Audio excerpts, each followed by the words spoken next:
नोएडा के अंदर थायराइड के मामले बढ़ते जा रहे हैं।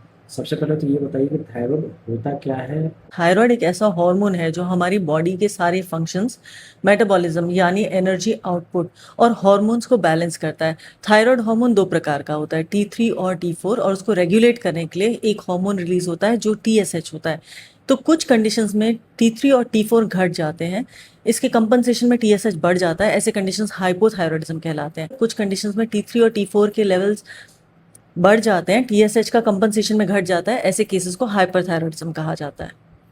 नोएडा की बात करें तो क्या कारण आपको लगते हैं कि यहाँ थायराइड के केसेस बढ़ रहे हैं? नोएडा में आजकल हम ओपीडी में देख रहे हैं कि मरीजों की संख्या थायराइड डिजीज की बढ़ती जा रही है।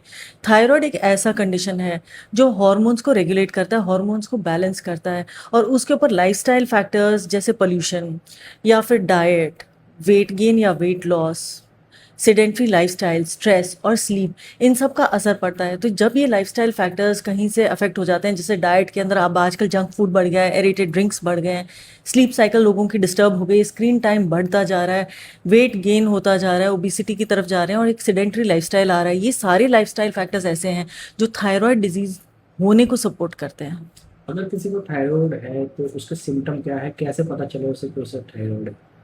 थायराइड डिजीज दो प्रकार का होता है। जब हाइपोथायरॉयडिज्म होता है तो ऐसे कंडीशंस में ब्रेन फॉग, मेमोरी लॉस होना, फेस पे पफिनेस या सूजन आना, तो ठंड ज़्यादा लगना, वेट गेन होना, पल्स रेट कम होना, कब्ज होना, ये शिकायतें बढ़ जाती हैं। और जब हाइपरथायरॉयडिज्म होता है, बिल्कुल इसके अपोजिट कंडीशंस होने लग जाती हैं, जैसे एंजाइटी, नर्वसनेस, नींद कम आना, फेस पे पसीने ज़्यादा आना, हाथ में ट्रेमर्स आना, आंखों में बल्जिंग होना, पैल्पिटेशंस होना यानी धड़कन तेज हो जाना, और लूज मोशंस होना।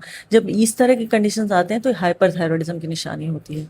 किसी को कैसे पता चलेगा कि उसे टेस्ट करवाना चाहिए, या मैं अपनी बात करूँ तो मुझे कैसे पता चलेगा कि भाई थायराइड है? ऐसा अक्सर होता है कि हमारे कुछ जो सिम्टम्स होते हैं थायराइड डिजीज़ के, लोग जनरली उसको इग्नोर या ओवरलुक कर जाते हैं। कुछ कॉमन सिम्टम्स हैं जिनका ध्यान देना चाहिए, वो है एक्सेसिव थकान महसूस करना, वेट गेन या वेट लॉस होना, हाथों में ट्रेमर्स आना, नींद कम आना, कब्ज रहना, महिलाओं में खासकर इरेगुलर पीरियड्स या इनफर्टिलिटी होना। ये समस्याएं जब होने लगें तो आपके एक संकेत है कि थायराइड डिजीज़ हो सकता है। प्रेगनेंसी में थायराइड जच्चे बच्चे पर कितना असर डालता है? थायराइड डिजीज प्रेगनेंसी के अंदर आजकल बहुत कॉमन हो गया है। प्रेगनेंसी के दौरान थायराइड हार्मोन के लेवल्स अफेक्ट होते हैं। तो पॉसिबिलिटी है कि जिसको पहले थायराइड हार्मोन की कोई डिजीज नहीं था, उसको प्रेगनेंसी में थायराइड डिजीज हो जाए। जिसको पहले थायराइड डिजीज है और उसके थायराइड हार्मोन के लेवल स्टेबलाइज्ड है मेडिसिन पे, पॉसिबिलिटी है कि प्रेगनेंसी में जाके हार्मोन के लेवल्स फ्लक्चुएट कर जाएं और डिजीज फिर से एक्सप्रेस होने लग जाए। ऐसे कंडीशंस के अंदर माँ के अंदर जो कॉम्प्लिकेशंस हैं वो ये है कि अनीमिया हो सकता है, हाई ब्लड प्रेशर हो सकता है, बच्चा लो बर्थ वेट हो सकता है, ग्रोथ रिटार्डेड हो सकता है, प्रीटर्म हो सकता है। स्पेसिफिकली हाइपोथायरॉयडिज्म में एक चीज़ जिसकी हमें ध्यान रखना चाहिए वो ये है कि बच्चे का जो है आईक्यू, ब्रेन डेवलपमेंट अफेक्ट हो सकता है। इसलिए अगर हम मैनेज करते हैं थायराइड डिजीज तो इन कंडीशन से हमें निजात मिल जाता है। क्या किसी को थायराइड है तो लाइफ स्टाइल चेंज उसको हेल्प कर सकता है? क्या करना चाहिए? बिल्कुल सही बात है। अगर थायराइड डिजीज़ है, सबसे पहले मोस्ट इम्पॉर्टेंट है कि हम स्क्रीनिंग करें थायराइड डिजीज़ की। थायराइड हार्मोन के लेवल्स के हिसाब से जो हमारे आते हैं ब्लड टेस्ट में, उसके हिसाब से हम दवाइयाँ शुरू करें।